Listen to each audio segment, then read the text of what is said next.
హనుమంతుడు వెళ్ళి సీత ఎక్కడుందో కనుక్కొని వచ్చిండు కదా. సో సీత ఎక్కడుంది? లంక లంకలో ఎక్కడుంది? అశోకవనం దగ్గర అశోకవనంలో చెట్టు కింద కూర్చొని ఉంది. సో ఇప్పుడు హనుమంతుడికి ఎగ్జాక్ట్గా సీత ఎక్కడుందో తెలుసు కదా. సో వచ్చి రాముడికి చెప్పిండు, నాకు సీతమ్మ ఎక్కడుందో తెలుసు, మనము వెళ్ళి మీరు వస్తేనే సీతమ్మ వస్తుందంట తిరిగి, కాబట్టి మనము మీరు అక్కడికి ఎట్లా వెళ్ళాలో మనము ప్లాన్ చేయాలి అని చెప్పి చెప్పిండంట వచ్చి రాముడికి. చెప్పగానే ఇంకా సుగ్రీవుడు ఉండి ఫుల్ హ్యాపీ అయిందంట. హనుమంతుడు పోయి మొత్తం డీటెయిల్స్ అన్నీ కనుక్కొని వచ్చిండు కదా. ఓకే మనం ఇంకా ఇప్పుడు ప్లాన్ చేద్దాము అని చెప్పేసి అందరు మంకీస్ని అంట పిలిచిండంట. మంకీస్ అందరిని పిలిచి ఒక మీటింగ్ పెట్టిండంట. మీటింగ్ పెట్టి మనం ఇప్పుడు ల్యాప్టాప్లో కాదు, ఫేస్ టు ఫేస్ మీటింగ్ పెట్టి ఆ మంకీస్ అందరికీ చెప్పిండంట, ఇప్పుడు మనం లంకకి వెళ్ళాలి. సో మనం దానికి కావాల్సిన ఐటమ్స్ అన్నీ గ్యాదర్ చేసుకుందాము అని చెప్పేసి వాళ్ళందరూ కావాల్సిన ఐటమ్స్ అన్నీ గ్యాదర్ చేసుకొని ఫుల్ ఎగ్జైట్మెంట్ తోటి స్టార్ట్ అయ్యాలంట ఇంకా ఆ ఫారెస్ట్ నుండి లంకకి వాక్ చేయడం. అది ఎంత దూరం నడిచినా ఇంకా వస్తలేదంట లంక. వీళ్ళు నడుస్తూనే ఉన్నారంట. రాముడు లక్ష్మణుడికేమో ఇంకా ఎనర్జీ అయిపోతుందంట. సో ఇంకేం చేస్తున్నారు మంకీస్, హనుమంతుడు మెయిన్గా రాముని లక్ష్మణ్ని షోల్డర్స్ మీద ఎక్కించుకొని వాళ్ళని కొంచెం దూరం వదిలేసి వచ్చిన తర్వాత మళ్ళీ వేరే వాళ్ళని అట్లా తీసుకొని వస్తున్నాడంట పొయ్యి. సో ట్రిప్స్ వేస్తున్నాడంట హనుమంతుడు అటు ఇటు. అట్లా ఫైనల్గా వాళ్ళు ఒక మౌంటైన్ దగ్గరికి రీచ్ అయ్యాలంట. ఓ మౌంటైన్ మీదకి రీచ్ అయ్యాలంట. ఆ మౌంటైన్ పేరు మహేంద్ర అంట, మౌంటైన్ మహేంద్ర. సో ఆ మౌంటైన్ దగ్గరికి వచ్చిన తర్వాత చూస్తే అక్కడ ఒక పెద్ద ఓషన్ ఉందంట. ఆ ఓషన్ ఇప్పుడు వీళ్ళు దాటాలి. ఎట్లా దాటుతారు ఇంతమంది? సో ఆలోచిస్తున్నారు. రాముడు అన్నాడంట, ఓకే మనం ఇంకొక మీటింగ్ పెట్టుకొని మంకీ లీడర్స్ ఉంటారు. ఇప్పుడు చాలామంది మంకీస్ ఉన్నారు కదా, లైక్ మంకీస్ అందరికి ఒక లీడర్ ఉంటారు కదా. మీకు ఇప్పుడు హైజిల్ హార్న్ లాగా హార్న్స్ ఉంటారు కదా. సో అట్లా మంకీకి లీడర్ ఉంటుందంట.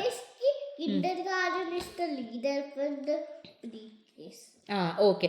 సో అట్లా లీడర్స్ ఉంటారు కదా. సో లీడర్స్ అందరినీ పిలిచిండంట. పిలిచి మనం ఒక మీటింగ్ పెట్టుకుందాము అని చెప్పేసి అని అందరినీ రమ్మని చెప్పిండంట. ఇక్కడ ఇది రాముడు వాళ్ళు. అక్కడ మా రాముడు వాళ్ళు ఇప్పుడు ఆ మహేంద్ర మౌంటైన్ దగ్గర ఆ ఓషన్ షోర్ దగ్గర ఉన్నారనమాట. సో ఇప్పుడు రావణాసుడికి తెలిసిందంట రాముడు వాళ్ళు లంకకు వస్తున్నారని చెప్పేసి. ఇప్పుడు రావణాసుడు కూడా ప్లాన్ వేసుకోవాలి కదా. ఎందుకంటే ఒక్క సింగిల్ మంకీ వచ్చి లంకనంతా కాలబెట్టేసింది కదా. సో రావణాసుడు ఒక ప్లాన్ వేసుకోవాలి కదా, వీళ్ళని ఎట్లా అటాక్ చేయాలి, వీళ్ళని లంక లోపలికి ఎంటర్ అవ్వకుండా ఎట్లా స్టాప్ చేయాలి, సీతను మళ్ళీ వాళ్ళతో తీసుకుపోకుండా ఎట్లా స్టాప్ చేయాలి అని చెప్పి వాళ్ళు కూడా ప్లాన్ చేసుకోవాలి కదా. సో అందుకనే రావణాసుడు కూడా వాళ్ళ మినిస్టర్స్ అందరినీ రమ్మని చెప్పి ఒక మీటింగ్ పెట్టుకుందాము అని చెప్పిండంట. ఇది ఎవరికి చెప్పిండు? లంకలో ఉన్న వాళ్ళందరికీ చెప్పిండంట. చెప్తే ఇంక అందరు వచ్చి కూర్చున్నారంట మీటింగ్కి. కూర్చున్నాక రావణాసుడు వాళ్ళకి చెప్పిండంట, ఇట్లా రాముడు ఆల్మోస్ట్ మహేంద్ర మౌంటైన్ షోర్ వరకు వచ్చిండు, ఇప్పుడు లంకకి రావడానికి ఎంత టైం పట్టది, సో వాళ్ళు చాలా ఫాస్ట్గా వచ్చేసారు లంకకి. సో మనం ఒక ప్లాన్తో రావాలి అంటే విభీషణుడు ఉండి ఏమన్నాడంట, నువ్వు ఎందుకు ఈ ఫైటింగ్ అంతా, సీతనే పంపించేస్తే అయిపోతుంది కదా, నువ్వెందుకు మరి సీతని కిడ్నాప్ చేసినావు, సీతనే పంపించేస్తే లంకన్ వాళ్ళు వచ్చి అటాక్ చెయ్యరు కదా అని చెప్పేసి చెప్పిండంట. విభీషణ్ ఎవరు?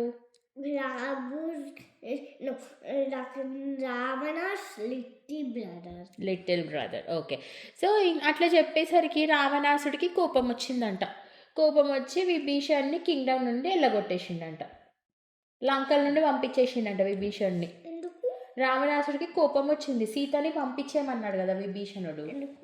ఎందుకు మనకి గొడవ, సీతని పంపించేసే రాముడి దగ్గరికి అని చెప్పేసి చెప్పగానే రావణాసుడికి కోపం వచ్చింది. కోపం వచ్చి వాళ్ళ తమ్ముడిని పంపించేసిండు బయటికి.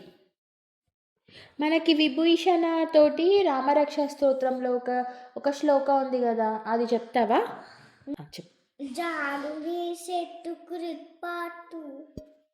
జంగే దశరథు కాంతకః పాదౌ విభీషణ శ్రీరః రాము ఇంకా చాలు రాముకి ఇంకా విభీషణ్ణి పంపించేసిండు కదా రావణాసుడు లంకల నుండి. పంపించేసినాక ఇంకా విభీషణుడు ఏం చేసిండు, ఇట్లా ఫ్లై చేసిండంట. ఇగో ఇట్లా జుయ్ అని విభీషణ్కి పవర్ ఉందంట, స్కైలో కూడా ఫ్లై చేసే అంత పవర్ ఉందంట. అయితే స్కైలో ఇంకా ఫ్లై చేసి రాముడు లక్ష్మణుడు క్యాంప్ అంటే ఒక దగ్గర ఆగిపోయారు కదా, ఇంకా ప్లాన్ ఏం చేయాలి అని చెప్పి డిస్కస్ చేసుకుంటున్నారు కదా వాళ్ళ నెక్స్ట్ ప్లాన్ కోసము. సో అక్కడికి స్టార్ట్ అయిందంట. అయితే స్కైలో అంట ఏదో ఒక బ్రైట్ స్టార్ లాంటిది వాళ్ళ దగ్గరకు వస్తున్నట్టు మంకీస్ చూసిళ్ళంట. అయితే జాంబవంతుడు ఉండి ఇది పక్కా రాముడు ఏదో పంపించిండు, జాంబవంతుడు సుగ్రీవుడు ఉండి రావణాసుడే పక్కా మనని అటాక్ చేయడానికి ఏదో వేసిండు, అది ఇప్పుడు మన మీద పడుతుంది, రెడీగా ఉండండి అని చెప్పేసి మంకీస్ అందరు అది ఎటు వస్తుందో ఆ డైరెక్షన్లో పోయి నిలబట్టారంట. కానీ అది వచ్చి ల్యాండ్ అవ్వగానే ఒక మనిషి అంట చేతులు కట్టుకొని ఇట్లా బెండై నిలబడి ఉన్నాడంట. బెండై నిలబడి ఉండి చెప్పిండంట, నేను విభీషణ్ణి రావణాసుడి తమ్ముడిని, నేను రావణాసుడిని చాలా కన్విన్స్ చేయడానికి ట్రై చేశాను సీతని పంపిమని చెప్పి, కానీ మా అన్న నా మాట వినలేదు, నన్ను అందరి ముందు ఇన్సల్ట్ చేసిండు, అవమానపరిచిండు. సో ఇంకా అది కూడా కాకుండా నన్ను కింగ్డమ్ నుండి నెట్టేసిండు, ఇప్పుడు నాకు ఉండడానికి ఇల్లు లేదు. సో నాకు ఇప్పుడు రాముడే నాకు షెల్టర్ ఇవ్వాలి, నన్ను రాముడి దగ్గరికి తీసుకెళ్ళారా ప్లీజ్ అని అడిగిండంట మంకీస్ని. ఇంకా సుగ్రీవుడుండి రాముడి దగ్గరికి వెళ్ళిండంట. సుగ్రీవుడికి ఎందుకు విభీషణ్ని నమ్మబుద్ధి అవ్వట్లేదంట. సుగ్రీవుడికి క్వశ్చన్ ఏంటంటే, రావణాసుడి తమ్ముడు మన దగ్గరకు వచ్చిండంటే మన మన ప్లాన్ మొత్తం పోయి వాళ్ళ అన్నకి చెప్పడానికి వచ్చిండా, నాకు నమ్మాలనిపించట్లేదు అని చెప్పి రాముడికి చెప్పిండంట. ఇదేదో రావణాసుడి ప్లాన్ లాగా ఉంది, సో మనము మన దగ్గర ఉండి మన స్ట్రాటజీస్ అంతా అంటే మన ప్లాన్ అంతా రావణాసుడికి చెప్తే ఎట్లా, ఇప్పుడే చంపేద్దాం మనం విభీషణ్ణి అని సుగ్రీవుడు అన్నాడంట. అయితే అని సుగ్రీవుడు అన్నాడంట. అయితే రాముడుండి, నాకు మీ అందరి భయం అర్థమవుతుంది, మిగతా వాళ్ళందరూ ఏమనుకుంటున్నారు అని అడిగితే అప్పుడు వాంగడ్ జాంబవంతుడు ఇంకా వేరే మంకీ లీడర్స్ ఉంటారు కదా, వాళ్ళు కూడా సేమ్ సుగ్రీవుడు అన్నట్టే అన్నారంట, చంపేద్దాం విభీషణ్ణి అని. అయితే రాముడుండి హనుమంతుడిని అడిగిండంట, హనుమ నువ్వేం చెప్తావు, మనం విభీషణ్ణి ఏం చెయ్యాలి అని అడిగిండంట. అడిగితే హనుమంతుడు అన్నాడంట, అప్పుడు హనుమంతుడు లంకకి పోతాడు కదా, లంకకి పోయి సీత కోసం వెతుకుతుంటంట. విభీషణుడే హనుమంతుడికి చెప్పిండంట, సీత ఇట్లా అశోకవనంలో ఉంది అని చెప్పేసి. అయితే హనుమంతుడు అన్నాడంట, ఆ లంక మొత్తంలో రామ రామ రామ అని చాంట్ చేసేది విభీషణుడు ఒక్కడే, ప్లస్ ఆయన నాకు ఆ రోజు హెల్ప్ చేయబట్టే నాకు సీతమ్మ ఎక్కడుందో తెలిసింది, సో ఆయన నమ్మచ్చు, ఆయన మన దగ్గర ఉంటే ఇంకా రావణాసుడి ప్లాన్స్ కూడా మనకి తెలుస్తుంది, సో ఆయన మనతోటే ఉంచుకుందాము అని చెప్పిండంట హనుమంతుడు. ఇంకా హనుమంతుడు ఇంకొక ఎగ్జాంపుల్ కూడా ఇచ్చిండంట, మనం డాక్టర్ దగ్గరికి పోతే డాక్టర్ దగ్గరికి డిఫరెంట్ పేషెంట్స్ వస్తారు కదా, వచ్చినప్పుడు డాక్టర్ ఏ పేషెంట్ని చూడాలి అని చెప్పి పిక్ చేసుకోడు కదా, అందరిని ఈక్వల్గా చూస్తాడు కదా. సో మనం కూడా మన దగ్గరికి ఎవరైనా వచ్చినప్పుడు వాళ్ళకు ఒక ఛాన్స్ ఇచ్చి చూడాలి, అట్లా అనుమాన పడద్దు అని చెప్పిండంట హనుమంతుడు.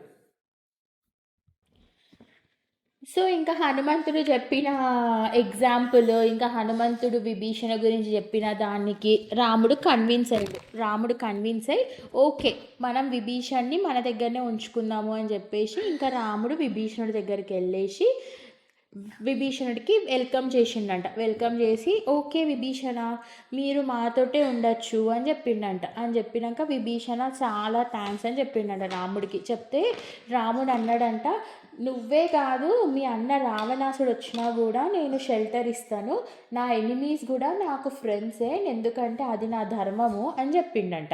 చెప్పిన తర్వాత ఇంకా రాముడంట విభీషణ్ని కింగ్ ఆఫ్ లంక అని అనౌన్స్ చేసిండంటనే. ఎందుకంటే విభీషణుడు చాలా నచ్చిందంట రాముడికి. ఇంకా విభీషణ అని పిలవకుండా లంకాధిపతి లంకాధిపతి అని పిలుస్తున్నాడంట. అట్లా విభీషణ అండ్ రాముడు చాలా మంచి ఫ్రెండ్స్ అయ్యారంట. ఇంకా విభీషణుడు ఎప్పుడు రాముడికి ఇట్లా ఏంటి హెల్ప్ చేయడానికి రెడీగా, ఏం పని చెప్పినా చేయడం, అట్లా చేయడం స్టార్ట్ చేసిండంట.